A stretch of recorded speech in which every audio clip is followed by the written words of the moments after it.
The morning of my wedding should have been filled with excitement. A blur of laughter, champagne toasts, and last-minute preparations. But when I opened my eyes, everything felt different. The sunlight streaming through the curtains seemed sharper, the air heavier, as though the whole world had shifted overnight. I sat up in bed and felt a strange pulse running through my veins, like electricity. My reflection in the mirror startled me. My eyes looked brighter, sharper, as though I could see deeper into myself, and maybe even deeper into everything around me. "Jason, you okay?" my best man Tyler called from the other room. I nodded, though he couldn't see me. "Yeah, just nervous," I lied. But this wasn't nerves. Something was happening to me. I could feel it. When I touched the wooden dresser, I suddenly saw flashes, quick images, of my father building it years ago, sweat on his brow, humming under his breath. I jerked my hand back, heart racing. Was I losing my mind? Or had I just seen the past? I tried to push it aside as I got dressed, but the feeling wouldn't leave. Every object I touched whispered its history to me. The ring on my nightstand showed me my late grandfather slipping it onto my dad's hand decades ago. The tie draped over the chair gave me a glimpse of my mom ironing it with tears in her eyes the night before. By the time I stepped into the wedding hall, my head was spinning. And then, as the guests began to fill the room, I felt something stronger than before. Each handshake, each hug sent a flood of memories through me. Memories that didn't belong to me. My uncle's grip revealed the affair he'd had years ago. My college friend's hug showed me the secret resentment he'd carried toward me all these years.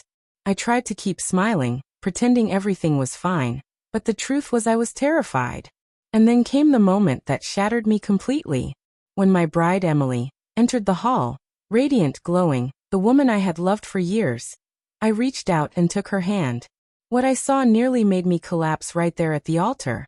The vision hit me like a freight train. Emily's smile froze in my memory, but the images flashing behind my eyes told a different story. I saw her not in her wedding dress, but in a hotel room just 3 nights ago. Her hair was down, her face flushed, and the man with her wasn't me. It was Tyler. My best man. My breath caught in my throat.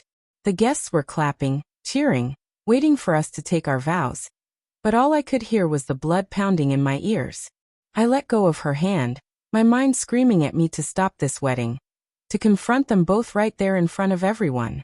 But then another image hit me.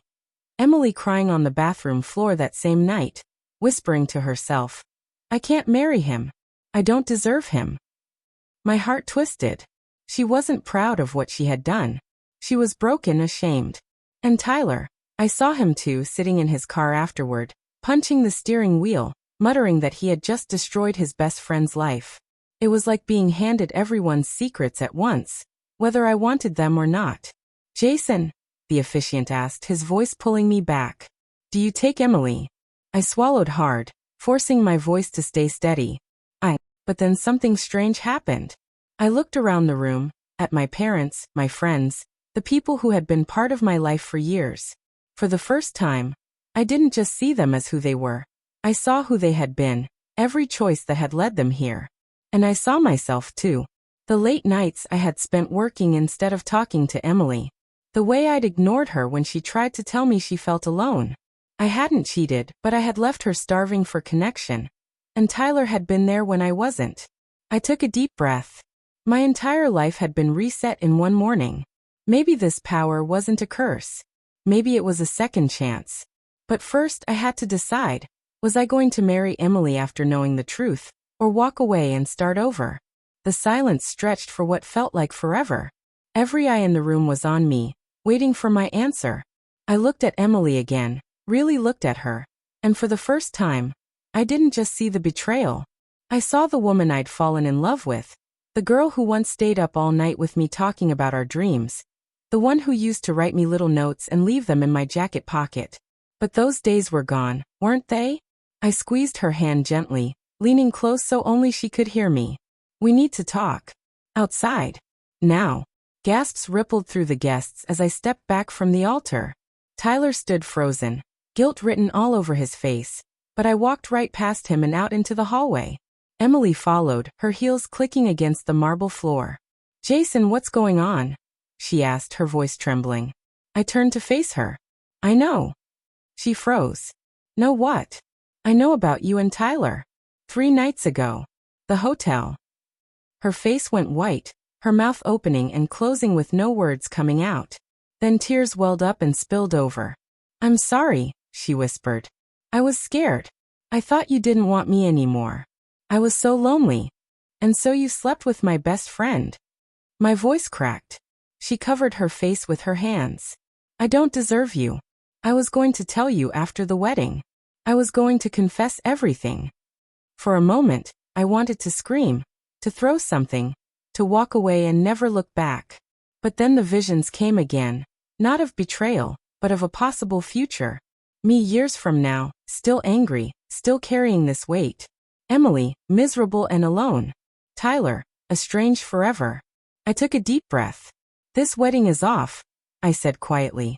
Emily broke down sobbing, but I wasn't cruel. I gently placed the ring in her palm. Go figure out who you really are, Emily. I need to figure out who I am now. When I walked back into the hall, everyone was staring, whispering. I didn't explain. I didn't owe them that. For the first time in my life, I felt strangely calm. Because on the day of my wedding, I wasn't just a groom. I was reborn. And whatever power I'd been given, I was going to use it. Not to punish, but to start again.